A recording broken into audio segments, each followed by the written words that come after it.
Welcome to our YouTube channel. నేను మీ రాజు sir. ఈరోజు వచ్చేసి 10th క్లాస్ స్టూడెంట్స్కి బిగ్ అప్డేట్స్. ఎగ్జామ్స్ రాయబోయే ముందు వాళ్ళు ఫస్ట్ టైం రాస్తున్నారు కాబట్టి ఏం మిస్టేక్స్ చేస్తారు ఏంటి అనేది. ఈసారి వచ్చేసి మనకి పేపర్ అనేది ప్యాటర్న్ అలాగే ఉంది, బట్ ఆన్సర్ షీట్స్ ఎడిషనల్స్ కాకుండా మనకి బుక్లెట్గా ఇస్తున్నారు కాబట్టి మనకి ఈ రోజు 19th రోజు వచ్చేసి 19th డేట్ రోజు మన తెలంగాణ న్యూస్ పేపర్ మెయిన్ ఎడిషన్లో క్లియర్గా ఇన్ఫర్మేషన్ అనేది స్టూడెంట్స్ కోసం ఇవ్వడం జరిగింది.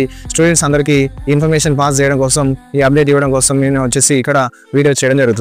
రైట్, ఇక్కడ ఏంటి ఆ వీడియో అని చెప్పేసి మనం ఒకసారి వచ్చేసి మనం వీడియోలోకి వెళ్ళిపోదాం. రైట్, ఇక్కడ వచ్చేసి చూస్తే 10 ప్రశ్నపత్రంపై క్యూఆర్ కోడ్.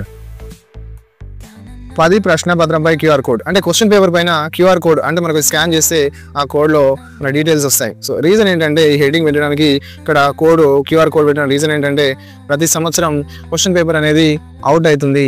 క్వశ్చన్ పేపర్ బయటికి కొంతమంది వాట్సాప్లో కానీ కొంతమంది షేర్ చేసి క్వశ్చన్ పేపర్ని బయటకు పంపిస్తున్నారు. సో ఇట్లా క్వశ్చన్ పేపర్ బయటికి రావడం వల్ల ఇక్కడ ఏం జరుగుతుంది, క్వశ్చన్ పేపర్ లీక్ అవుతుంది. కాబట్టి గవర్నమెంట్కి ఇది ఒక పెద్ద సవాల్గా మారింది. ఇంతకుముందు తెలంగాణ గవర్నమెంట్ ఉన్నప్పుడు చాలాసార్లు కొంచెం ఇష్యూస్ జరిగాయి కాబట్టి ఈసారి పకడ్బందీగా ఇక్కడ క్యూఆర్ కోడ్ అనేది ఇస్తున్నారు. సో ఇక్కడ స్టూడెంట్స్కి ఇక్కడ దీంతో మనకి ఇన్ఫర్మేషన్ అంటే మెయిన్ తెలుసుకోవాల్సిన విషయం మనం ఇక్కడ చూడండి. ఈసారి ప్రతి పేజీ పైన సీరియల్ నెంబరు, ఈసారి 24 పేజీల ఆన్సర్ బుక్లెట్. ఒక 24 పేజీలు అంటే బుక్లెట్లో 12 పేపర్స్ ఉంటాయి. ఇక్కడ 12 పేపర్స్ అన్నప్పుడు స్టూడెంట్ ఖచ్చితంగా లాంగ్ క్వశ్చన్కి, షార్ట్ క్వశ్చన్, వెరీ షార్ట్ క్వశ్చన్కి ఎంత ఆన్సర్ రాయాలో అందే సెంటెన్స్లో పర్ఫెక్ట్గా రాయాల్సిన అవసరం ఉంది. మీరు కొంచెం ఆలోచించి ఈ ఛాలెంజ్ అనేది తీసుకోవాలి. తర్వాత నాకు ప్లేస్ సరిపోలేదు అంటే మాత్రం అడిషనల్స్ అనేది ఇవ్వరు. ఈ పాయింట్ అనేది గుర్తుపెట్టుకోవాలి మై డియర్ స్టూడెంట్స్. ఇక్కడ వచ్చేసి 10th క్లాస్ 10వ తరగతి ప్రశ్నపత్రంపై ఈసారి క్యూఆర్ కోడ్ ఇక్కడ న్యూస్ ఇచ్చారు. ఎగ్జామ్ డేట్స్ వచ్చేసి మనకి 21st నుంచి 4th వరకు అని చెప్పేసి మనకి ఇక్కడ వచ్చేసి ఉన్నాయి. నెక్స్ట్ మనం మెయిన్గా మనకు ఇక్కడ మనం తెలుసుకోవాల్సిన విషయం ఏంటంటే ఎవరికైనా ఇంకా హాల్ టికెట్స్ డౌన్లోడ్ స్కూల్ వాళ్ళు ఇవ్వకపోయినా సరే, డౌన్లోడ్ అవ్వకపోయినా వాళ్ళకు ఒకవేళ హాల్ టికెట్ రీచ్ అవ్వకపోతే వెబ్సైట్ నుంచి డౌన్లోడ్ చేసుకోవచ్చు అని చెప్పేసి మనకి ఇక్కడ ఇవ్వడం జరిగింది. నెక్స్ట్ ఎలాంటి సమస్యల పరిష్కారానికైనా మనకు వచ్చేసి హైదరాబాద్లో మనకు వచ్చేసి పరీక్షల విభాగం కార్యాలయంలో 24 గంటలు పనిచేసేలా కంట్రోల్ రూమ్ ఏర్పాటు చేశారు. నెక్స్ట్ 04023230942 04023230942 ఈ టోల్ ఫ్రీ నెంబర్కి కాల్ చేసి మీకు ఎలాంటి ప్రాబ్లమ్స్ ఉంటే మాత్రం కాల్ చేసి ఇన్ఫర్మేషన్ తెలుసుకోవచ్చు. ఇక్కడ వచ్చేసి మనము ఇంకో బిగ్ అప్డేట్ చూస్తున్నాం. ఇక్కడ 5 మినిట్స్ లేట్ అనమాట.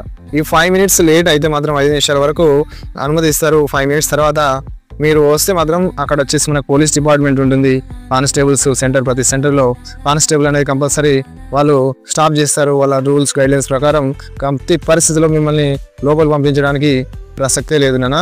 కాబట్టి జాగ్రత్తగా ఎవరైనా రోడ్డు మీద వెహికల్ లిఫ్ట్ అయితే కంపల్సరీ అందరూ హెల్ప్ చేయండి. స్టూడెంట్స్ ఎన్ని అనివార్య కారణాల వల్ల కొన్ని పరిస్థితులలో వెహికల్ పంచర్ అవ్వచ్చు, వెహికల్ ఫ్యూయల్ చూసుకోకపోవచ్చు, ఏమైనా ట్రబుల్ ఇవ్వచ్చు. సో ఇలాంటి విషయంలో జరిగినప్పుడు అక్కడ స్టూడెంట్ అనేవాడు 1 year లైఫ్ కోల్పోవాల్సిన పరిస్థితి వస్తుంది. కాబట్టి 9:30-9:35 వరకు స్టూడెంట్స్కి ఇక్కడ టైం ఇస్తారని చెప్పేసి ఇస్తున్నాడు. ఇది ఒక చెప్పాలంటే ఒక డ్రాబ్యాక్ అన్నట్టు స్టూడెంట్కి. తర్వాత వచ్చేసి మనకి ఇక్కడ పరీక్ష కేంద్రాన్ని ముందు రోజే చూసుకోవాలి. ఒకరోజు ముందే చూసుకోవాలి. సరే ఆ ప్లేస్లో ఉంటుంది కదా అని చెప్పేసి వెళ్తే అక్కడ అడ్రస్ చేంజ్ అవ్వచ్చు, ఏమైనా జరగవచ్చు. కాబట్టి ఎగ్జామ్ సెంటర్ని ఒకరోజు ముందు వెళ్ళి కంపల్సరీ చూసుకోవాలి. ఈ విషయంలో నెగ్లెక్ట్ చేయొద్దు. ఆ రోజు ముందు హడావుడిగా వెళ్తే అక్కడ ట్రాఫిక్ జామ్ అయ్యే ఛాన్స్ ఉంది, మనకి సెంటర్ దొరకదు. ఎంత దూరంలో ఉన్నా ఎక్కడ దగ్గర ఉన్నా ఒకరోజు ముందు వెళ్ళి చూసుకుంటే మనకి రోడ్ మ్యాప్ అనేది ఎట్లా వెళ్ళాలి, ఎంత టైంలో రిసీవ్ అవుతాము, అక్కడ అడ్రస్ కరెక్టేనా కాదా, సెంటర్కి కోడ్ అనేది డిస్ప్లే చేస్తారు వాళ్ళు. గేట్కి కంపల్సరీ సెంటర్ కోడ్ మెన్షన్ చేస్తారు. మీ హాల్ టికెట్లో సెంటర్ కోడ్ ఉంటుంది. ఆ సెంటర్ కోడ్ చెక్ చేసుకొని ఒకసారి సెంటర్ మాత్రం అడ్రస్ చూసి రావాలన్నా కంపల్సరీ. నెక్స్ట్ OMR పత్రంపై ముద్రించిన వ్యక్తిగత వివరాలను విద్యార్థులు పరిశీలించాలి. సరిగా లేకపోతే ఇన్విజిలేటర్కి తెలియజేయాలి. ఇక్కడ కొంతమందికి సర్నేమ్స్ మిస్టేక్ వచ్చే ఛాన్స్ ఉంటుంది. సర్నేమ్స్ కానీ, ఫాదర్ నేమ్ కానీ, మదర్ నేమ్ కానీ ఇక్కడ వచ్చే ఛాన్స్ మిస్టేక్స్ వస్తాయి. కాబట్టి ఆ వస్తే మనకు కంపల్సరీ ఇన్విజిలేటర్కు ఇన్ఫర్మేషన్ ఇవ్వాలి. పత్రంపై ఉన్న గడిలో ఆన్సర్ బుక్లెట్ సీరియల్ నెంబర్ తప్పనిసరిగా రాయాలి. సో ఇక్కడ మీరు ఈ OMR షీట్లో మీకు ఇచ్చిన booklet number 3 digit number answer booklet number వేస్తాము. ఆ తర్వాత రూమ్ నెంబర్ కూడా మనకు అక్కడ రాయాలని చెప్తారు. మనకు ఆన్సర్ షీట్లో బుక్లెట్లో ఇన్విజిలేటర్ క్లియర్ ఇన్స్ట్రక్షన్ ఇవ్వడం జరుగుతుంది. ఇబ్బంది ఏం లేదు. మీరు వచ్చేసి హాల్ టికెట్ నెంబరు రాయాల్సిన అవసరం లేదు. మీ పేరు ఇవన్నీ OMR షీట్ పైన ఉంటాయి. మనకి ఆల్రెడీ ఒక మాక్ టెస్ట్ లాగా మీకు మాక్ పేపర్ అనేది డిఫెన్స్లోనే ఇవ్వడం జరిగింది. మీకు తెలుసు. తర్వాత మొబైల్ ఫోన్స్, ఎలక్ట్రానిక్ వస్తువులను అనుమతించరు. ఇంటర్ ఓపెన్ స్కూల్ సొసైటీ తరహాలో 24 పేజీల ఆన్సర్ బుక్లెట్ ఇస్తారు. సైన్స్ను ఈసారి 2 వేర్వేరు రోజుల్లో ఫిజికల్ సైన్స్, బయాలజీ నిర్వహిస్తున్నారు. ఆ 2 పరీక్షలతో పాటు వొకేషనల్ పరీక్షలకు వీటికి 12 పేజీలు అంటే 6 పేపర్స్ మాత్రమే ఉండే బుక్లెట్ని ఇక్కడ అందజేయడం జరుగుతుంది. సో ఇక్కడ మెయిన్ ఇంపార్టెంట్ నోట్ ఏంటంటే ఇక అదనపు షీట్లు ఇవ్వరు అని చెప్పేసి మనకు లాస్ట్ మెన్షన్ చేయడం జరిగింది. సో ఇక్కడ ఓవరాల్గా చూస్తే 5 minutes లేట్ అనేది చాలా చాలా సీరియస్గా తీసుకోవాల్సిన విషయం. ఒక్కసారి 5 minutes లేట్ అయితే చాలామంది మనం న్యూస్లో చూస్తాము, నెక్స్ట్ డే న్యూస్లో, ఆ రోజు న్యూస్లో చూస్తాము చాలామంది ఏడుస్తూ లాబోదిబో మొత్తుకుంటారు. చెప్పాలంటే కొన్ని అనివార్య కారణాల వల్ల వెహికల్ ట్రబుల్ రావచ్చు, ట్రాఫిక్ జామ్ రావచ్చు. హైదరాబాద్ సిటీ లాంటిలో ఉన్న వాళ్ళకి ఎలాంటి పరిస్థితి ఎట్లా ఉంటుందో చెప్పలేము. కాబట్టి ఎలాంటి ఎగ్జామ్షన్ లేదు అంటున్నారు. అంటే తప్పనిసరిగా 1 గంట ముందే పోవాలి.